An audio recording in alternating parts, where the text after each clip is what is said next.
Hi friends, నేను మీ Ashok Kumar. Welcome to Ashoka online academy. June 2 ఇవాళ తెలంగాణ రాష్ట్రం ఏర్పడి 12 ఏళ్ళు గడిచిపోయింది. 13వ ఏడాదిలో అడుగుపెట్టాం. 2.5 సంవత్సరాలుగా కాంగ్రెస్ గవర్నమెంటు ఇగో ఇస్తాం అగో ఇస్తాం, ఇయ్యని ఉద్యోగాలు ఇచ్చినట్టుగా భ్రమ కల్పిస్తూ 50,000 60,000 ఇవాళ 67,670 ఉద్యోగాలని ఇవాళ రేవంత్ రెడ్డి మళ్ళొక్కసారి అదే మాట మాట్లాడిండు.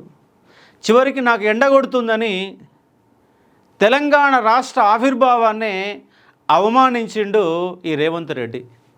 ఎందుకంటే ఆంధ్ర నాయకులకు ఒత్తాసు పలికే నాయకుడికి జూన్ 2 అనే పవిత్రమైన రోజు నాడు కూడా మనసు నిండా ప్రసంగం చేయడానికి ఆయనకు మనసొప్పలేదు. ఇవాళ తెలంగాణలో నిరుద్యోగులు 1000 కళ్ళతో జూన్ 2 కోసం ఎదురు చూశారు.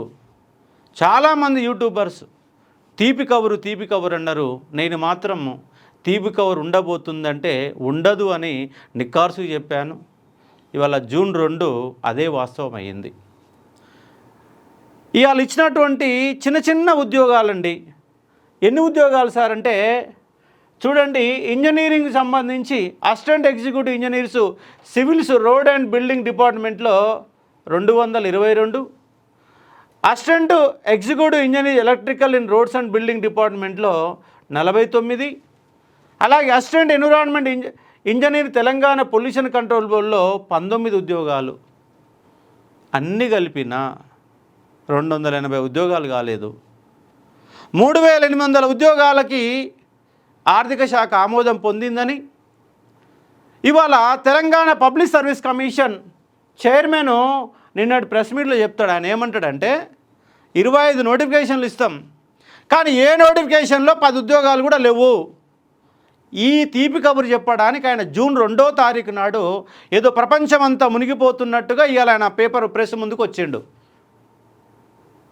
అంటే ఎంత ఘోరం అంటే, ఈ తెలంగాణ గవర్నమెంట్ యొక్క భరతం పట్టకపోతే ఒక తెలంగాణ పబ్లిక్ సర్వీస్ కమిషన్ ముట్టడి ఏ విధంగా జరిగిందో అంతకు మించి 1,00,000 మంది హైదరాబాద్ని ముట్టడి చేయకపోతే ఈ నిరుద్యోగులలో ఒక్కరికి కూడా ఆశలు అనేవి తీరవన్న అంశాన్ని అర్థం చేసుకోవాలా. మీ మీద ఉద్ధరిస్తామని, మీ మీద చేస్తామని, ఏడాది కాలంలో 2 లక్షల ఉద్యోగాలు ఇస్తామని జూన్ 2వ తారీఖు నాడు జనరల్ అభ్యర్థులు ప్రిపేర్ అయ్యేటటువంటి లక్షల మంది విద్యార్థులు ప్రిపేర్ అయ్యే వాళ్ళ ఆశల పైన నీళ్లు జల్లిండు ఈ యొక్క ముఖ్యమంత్రి రేవంత్ రెడ్డి. పోలీస్ నోటిఫికేషన్ లేదు, 19,000 ఉద్యోగాల ఖాళీలు ఉన్నాయి, 5,000 ఉద్యోగాలు ఇస్తామని ఏదో దొంగ లెక్కలు చెప్పే ప్రయత్నం జరుగుతూ ఉంది. పవర్ సెక్టర్లో 5,368 ఉద్యోగాల ఖాళీలు ఉన్నాయి, ఆర్థిక శాఖ ఆమోదం పొందింది, కానీ పవర్ సెక్టర్ నోటిఫికేషన్ లేదు. గ్రూప్ 1లో 563 అయిపోయినాయి.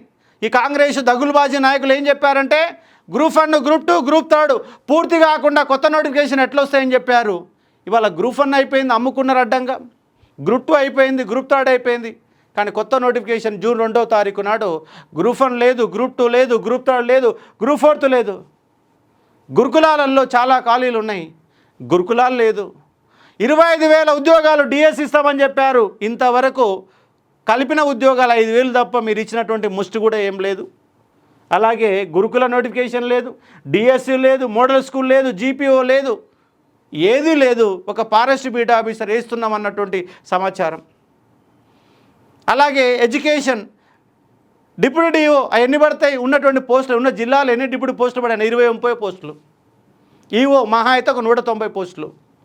మీరు ఇచ్చే ఉద్యోగాలు మీరు ఇస్తాను అన్నది ఎంత? 2 లక్షల ఉద్యోగాలు ఇస్తామన్నారు, కానీ ఏ ఒక్క నోటిఫికేషన్ కూడా జూన్ 2 నాడు రాలేదు. నిరుద్యోగులారా, మనం భయపడితే ఇలాగే వ్యవస్థ అన్ని ప్రభుత్వాలు మోసం చేస్తూనే ఉంటాయి.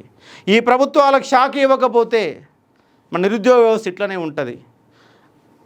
కంప్లీట్గా ఈ నిరుద్యోగ వ్యవస్థ పోవడానికి ఈ గవర్నమెంట్ ఉద్యోగాలు చాలవు, అది అందరూ ఒప్పుకునే వాస్తవమే. కానీ నిరుద్యోగ తెలంగాణ సమస్య పరిష్కారానికి మూలాలు ఎక్కడా? ఎందుకు ఇంతమంది నిరుద్యోగులు రోడ్ల మీద తిరుగుతున్నారు? దాని పరిష్కారం ఏంటి? డిగ్రీ స్థాయిలో ఇంజనీరింగ్లో, బీటెక్లో, ఎంటెక్లో మంచి విద్యకు మీరు ప్రయత్నాలు చేయరా? ఉపాధి కల్పన విద్య ఉండదా? స్కిల్ డెవలప్మెంట్ ఉండదా? యూనివర్సిటీలలో ప్రొఫెసర్లు నింపరా? డిగ్రీ కాలేజ్ లెక్చర్లు నింపరు, ఏది నింపరు. విద్యా వ్యవస్థను సర్వనాశనం చేస్తూ ఉన్నారు. కాబట్టి ఓ నిరుద్యోగ యువత, మనం గనక పిడికిలు బిగించకపోతే వీళ్ళు ఇట్లనే చేస్తారు. కాబట్టి కంపల్సరీగా ఈ జూన్ 30లోగా ఈ ప్రభుత్వం యొక్క భరతం పట్టాల్సిందే.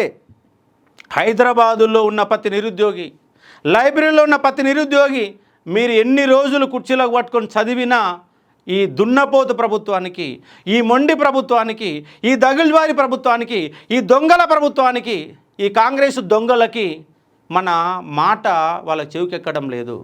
నిరుద్యోగులంటే ఏం చెయ్యలేరు అన్నట్టుగా ఉన్నది. కానీ వాళ్ళ కాక్రోచ్ మూమెంట్ నడుస్తుంది, జంజీ మూమెంట్ నడుస్తుంది, వాట్సాప్లలో, ఫేస్బుక్లలో నడుస్తుంది. ఆ ఫేస్బుక్లలో, వాట్సాప్లలో ఉన్నదాన్ని రహదారిపైకి ఎక్కితేనే, మహా ఉద్యమం నిర్మిస్తేనే ఈ ప్రభుత్వాల మెడలు ఉంచడానికి అవకాశం ఉంటుంది. కాబట్టి ఈ వీడియో చూసిన ప్రతి ఒక్కరు కామెంట్ పెట్టండి, షేర్ చేసి ఒక ప్రయత్నం చేయండి. ఒక మహా ఉద్యమాన్ని నిర్మించకపోతే చాలా ప్రమాదకరమైన గంటికలు రావడానికి అవకాశం ఉంది. ఇవాళ ఆయన తెలంగాణ పబ్లిక్ సర్వీస్ చైర్మన్, ఏదో నేను ఉద్ధరించాను, ఏదో ప్రపంచమంతా పగిలిపోతుంది, తెలంగాణలో నిరుద్యోగ సమస్య పరిష్కారం మొత్తం అయిపోతుంది, అసలు మేము ఇచ్చే ఉద్యోగాలకు దేశంలో ఎవడిస్తలేడు, మా అంత గొప్ప తెలంగాణ పబ్లిక్ సర్వీస్ కమిషన్ దేశంలోనే లేదు, మేము ఏదో ఉద్ధరిస్తున్నామన్నట్టుగా బిల్డప్ ఇచ్చారు. కానీ చూస్తే అలా ఉన్నాయి మొత్తం కలిపితే 280 ఉద్యోగాలు. ఇదేం దౌర్భాగ్యం? 3800 ముష్టిస్తారా మీరు? అంటే ఇస్తామన్న ఉద్యోగాలు 2 లక్షలు. దాంట్లో ఏ ఉద్యోగం పెద్ద ఉద్యోగాలు లేవు. అసలు ఇప్పటిదాకా తెలంగాణ పబ్లిక్ సర్వీస్ కమిషన్ ఉద్ధరించింది ఏంటి? ఏం ఉద్ధరించాలా? ఆయన గారు వచ్చి ఇవాళ వచ్చిన చైర్మన్ బెదిరించే ప్రయత్నం చేస్తున్న నిరుద్యోగులని కేసులు పెడతామని బెదిరిస్తున్నారు. ఎన్ని కేసులు పెడతామండి? మేము లెక్కలు తీస్తే నువ్వే బొక్కలకు పోతావు. అది పెద్ద కష్టం కూడా కాదు. మా దగ్గర అన్ని ఆధారాలు ఉన్నాయి. చైర్మన్ సంబంధించిన ఆధారాలు దొరుకుతాయి, ప్రతి ఆధారం దొరుకుతుంది. పెద్ద కష్టం ఏమీ కాదు మాకు. కానీ బెదిరించే ప్రయత్నం చేయకండి. నిన్న మేలో ఎందుకు ప్రెస్ మీట్ పెట్టలేదు? అంతకుముందు మార్చిలో ఎందుకు ప్రెస్ మీట్ పెట్టలేదు? ఏదో ఇలా ఉద్ధరిస్తున్నాం, ఏదో ఇక భాష తెలంగాణ భాషలోకి వెళ్తే చాలా కష్టమవుతుంది. ఎందుకంటే మరి రాజ్యాంగబద్ధ సంస్థ అని గొప్పలు చెప్పే ప్రయత్నం జరుగుతూ ఉంది. కానీ మీరు ఇచ్చే ముష్టి ఉద్యోగాలు కాదు. మీకు దమ్ము ధైర్యం ఉంటే తెలంగాణ పబ్లిక్ సర్వీస్ ఏ నోటిఫికేషన్ నింపుతారో అవన్నీ ఇచ్చే ప్రయత్నం చేయండి. ఇయర్ క్యాలెండర్ ఇవ్వండి. ఇగో ఇవి ఇస్తాం, నెలకు 3 నోటిఫికేషన్లు. ఏమి ఇస్తావో చెప్పు ఫస్ట్. డిసెంబర్లోగా నీ దగ్గర ఉన్న ఆర్థిక శాఖ ఆమోదం పొందిన ఉద్యోగాలన్నీ ఏమేమి ఇస్తావో లెక్కలతో సహా చెప్పే ప్రయత్నం చెయ్యి. లేదంటే ఇట్లా ఒట్టొట్టిగా ప్రెస్ మీట్లు పెట్టి మీ నిరుద్యోగులు ఉద్ధరిస్తున్నామని చెప్తే కుదరదు. కాబట్టి నిక్కార్సుగా ఈ 2.5 సంవత్సరాల కాలంలో ఇయర్ క్యాలెండర్ ప్రకారం ఎన్ని ఉద్యోగాలు ఇస్తో లెక్కలు చెప్పండి. లేదంటే కంపల్సరీగా వాళ్ళ జూన్ 2, జూలై 2లోగా ఈ ప్రభుత్వం యొక్క భరతం పట్టాలంటే మనం జనబలంగా గలాన్ని వినిపించకపోతే, జనంగా మారకపోతే, ఉద్యమ స్వరూపంగా తీర్చకపోతే వీళ్ళు ఇట్లాగే మనల్ని ఇబ్బందుల పాలు చేసే ప్రయత్నం జరుగుతుంది. మీరు ఇంట్లో ఇట్లనే కూర్చొని చదువుకుంటామంటే ఎన్ని రోజులు చదివినా కూడా ఈ మొండి ప్రభుత్వానికి కదలిక రాదు. కానీ ప్రభుత్వాన్ని భయపెట్టాలా, ఈ ప్రభుత్వాన్ని కదిలించాలా, ఈ దున్నపోతు ప్రభుత్వాన్ని పెద్ద ముళ్ళు గట్టబట్టుకొని కూర్చాలా, రక్తం ఎల్లాలా కూర్చాలా.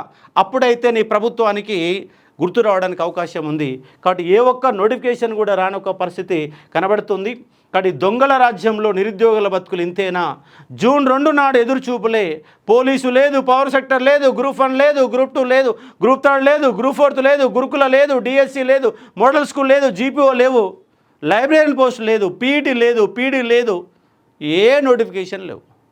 ఒక చిన్న చితక ఓ 10,000, 20,000, 30,000 మంది రాసుకునే ఒక 222 ఉద్యోగాలు, 49 ఉద్యోగాలు, 19 ఉద్యోగాలు ఇవట వీళ్ళు ఇచ్చే గొప్ప ఉద్యోగాలట. కాబట్టి ఓ నిరుద్యోగులారా మేల్కొనండి, ఓ నిరుద్యోగులారా కళ్ళు తెరవండి, ఓ నిరుద్యోగులారా ఒకసారి చైతన్యవంతంగా ఆలోచన చేయండి. మనకంటే ఎమ్మెల్యేలు గొప్పోళ్ళు ఏం కాదు. మీకున్న క్వాలిఫికేషన్ ఎమ్మెల్యేలకు లేవు. మీకున్న క్వాలిఫికేషన్ రేవంత్ రెడ్డికి అసలు లేదు. మీరు ఎంటెక్లు చేసిరు, పీజీలు చేసిరు, పిహెచ్డీలు చేసిరు. రేవంత్ రెడ్డి చదివింది ఇంటర్మీడియటే, డిగ్రీ కూడా చక్కగా కాలేజీ పోలే. కానీ వాళ్ళ సింహాసనం మీద కూర్చొని ఏమి అవగాహన లేనట్టు విద్యాశాఖ మంత్రిగా పనిచేస్తూ, హోంమంత్రిగా పనిచేస్తూ రాష్ట్రాన్ని ఎలగబెడుతున్నటువంటి ముఖ్యమంత్రి రేవంత్ రెడ్డి 28 రాష్ట్రాలలో అందరికంటే పనికిమాలిన ముఖ్యమంత్రి మన రేవంత్ రెడ్డి అనే అంశం ప్రతి నిరుద్యోగ లోకానికి తెలుసు. దాన్ని నిరూపించాలంటే మీరు చేతులు బిగించి, పిడికిలు బిగించి కొట్లాడకపోతే వీడు ఒక్క నోటిఫికేషన్ కూడా ఇవ్వడు. కాబట్టి ఒక్కసారి ఆలోచన చేయండి, కదలండి, కదిలించండి, మనం గళాన్ని వినిపిద్దాం, మన బలాన్ని నిరూపించే ఒక ప్రయత్నం చేద్దామని స్పష్టంగా చెప్తా ఉన్నాం. కాబట్టి రేపు కూడా మరొక వీడియో పెడతాను, చాలా ఇంపార్టెంట్ వీడియో రేపు పెడతాను. ఆ వీడియోని కూడా రేపు చూసే ఒక ప్రయత్నం చేయండి. ఎందుకంటే ఎల్లుండి మనం కొంచెం మూమెంట్ని ముందు తీసుకుపోయే ఒక ప్రయత్నం కూడా జరగబోతూ ఉంది. కాబట్టి మనం కదిలిద్దాం, వ్యవస్థ నిర్మించే ఒక ప్రయత్నం చేద్దాం, మన హక్కులను సాధించుకుందాం, నిరుద్యోగ సమస్య పరిష్కారం కోసం కొట్లాడుదాం. మనకు కంప్లీట్గా స్కిల్ యూనివర్సిటీలు కావాలా, ఉపాధి కల్పన కావాలా, హైదరాబాదులో నాన్ లోకల్ కబ్జాలో నాన్ ముల్కీ గోబ్యాక్ అనే మూమెంట్ తీసుకోవాలా, నా హైదరాబాదులో నా తెలంగాణ బిడ్డలకు ఉద్యోగాలు రావాలా. సాఫ్ట్వేర్లో 10 లక్షల మంది హైదరాబాదులో ఉద్యోగం చేస్తున్నారు. ఆ 10 లక్షల మందిలో తెలంగాణ బిడ్డలు 1,00,000 మంది కూడా లేరు. మరి ఎట్లా ఆ ఉద్యోగాలు అందుకోవాలంటే, అందుకుంటేనే ఈ నిరుద్యోగ సమస్య పరిష్కారం దొరుకుతుంది. హైదరాబాదులో కంపెనీలను ఉద్యోగాలని మనవైతేనే ఈ తెలంగాణలో నిరుద్యోగ సమస్య పరిష్కారం ఏర్పడుతుంది. భౌగోళిక తెలంగాణ కాదు, ఈ నిరుద్యోగులందరికీ ఉపాధి కల్పించే తెలంగాణ కావాలా. కాబట్టి మనం ఒక జంజీలాగా మనమంతా ఏకం కాకపోతే ఈ దిక్కుమాలినోళ్ళు, ఏమి తెలవనోళ్ళు, దగుల్బాజీగాళ్ళు చట్టసభల్లోకి పోయి మన నిరుద్యోగ సమస్య మీద మాట్లాడేవాడు ఎవడన్నా కనబడుతున్నా అంటే ఎవడు కనబడతలేడు, వినబడతలేరు. ఒక్కసారి చైతన్యం కాండి, అందరినీ ఏకమవుదాం, ఏకం చేద్దాం, నిరుద్యోగ సమస్య పరిష్కార మూలాలను కనుగొందాం. 33 జిల్లాలలో స్కిల్ యూనివర్సిటీని ఏర్పాటు చేసుకునే విధంగా మనం కూడా మారాలా, మనం కూడా చదువుకోవాలా, మనం కూడా ఇంగ్లీష్ నేర్చుకోవాలా, మనం కూడా సబ్జెక్ట్ స్కిల్ నేర్చుకోవాలా. ఆ స్కిల్ నేర్పే విధంగా తయారు చేసే వ్యవస్థని ఏర్పాటు చేయాల్సిన అవసరం ఉంది. ఈ నిరుద్యోగ సమస్య పరిష్కారానికి ఒక కమిషన్ ఏర్పాటు చేయాల్సిన అవసరం ఉంది. ఆ కమిషన్ నివేదిక ఇంప్లిమెంట్ చేయాల్సిన అవసరం ఉంది. ప్రతి బడ్జెట్లో మనకు ఒక 10,000 కోట్ల రూపాయలు నిరుద్యోగ సమస్య పరిష్కారం కోసం, 2.5 లక్షల కోట్లలో 10,000 కోట్లన్న మన నిరుద్యోగ సమస్య కోసం, పరిష్కారం కోసం కట్టాల్సిన అవసరం ఉంది. ప్రతి నిరుద్యోగి ఒక ప్రైవేటు పరిశ్రమ పెడితే బ్యాంకుల ద్వారా 10 లక్షల రూపాయల లోను తెచ్చుకోవాల్సిన అవసరం ఉంది. ఇవన్నీ మార్పు రావాలంటే ఫస్ట్ నిరుద్యోగులలో మార్పు రావాలా. ఓటును 1000 రూపాయలకు అమ్ముకునేటటువంటి దాంట్లోకి వెళ్ళి బయటపడాలా. నీ బతుకు కోసం ప్రశ్నించే గొంతుకలుగా మారాలా. వ్యవస్థ మార్పు కోసం పనిచేయాల్సిన అవసరం ఉంది. కాబట్టి అర్థం చేసుకోవచ్చు. కాబట్టి ముందుగా ఈ నోటిఫికేషన్ల హక్కుల సాధన కోసం ఈ జూన్ నెల మొత్తం కూడా మనం ఉపయోగించుకునే ప్రయత్నం చేస్తాం. మహా ఉద్యమాన్ని నిర్మిస్తాం. ఈ ప్రభుత్వాల మెడలు వంచే విధంగా మన ప్రయత్నాలు అనేవి మొదలు పెడతాం. నేను కంపల్సరీగా రంగంలోకి దిగుతాను. ఈ లెక్కలేందో సరిచేసి ఒక ప్రయత్నం కూడా చేస్తామని స్పష్టంగా చెప్తా ఉన్నాను. కాబట్టి దీనిపైన ప్రతి ఒక్కరు కామెంట్ చేయండి. ఈ సమస్య పరిష్కారానికి మీరు ఏం చేస్తారో చెప్పే ఒక ప్రయత్నం చేయండి. ఏం చేస్తే మనకు నోటిఫికేషన్లు వస్తాయో చెప్పే ప్రయత్నం కూడా చేయాలని స్పష్టంగా చెప్పదలుచుకున్నాను. ఇది వీడియోకి ఉందన్నటువంటి ప్రతి ఒక్కరు కూడా కామెంట్ చేయండి, షేర్ చేయండి, లైక్ చేయండి. మొత్తం వ్యవస్థని మనం మార్చే ఒక ప్రయత్నం చేద్దామని స్పష్టంగా చెప్పదలుచుకున్నాను. Thank you.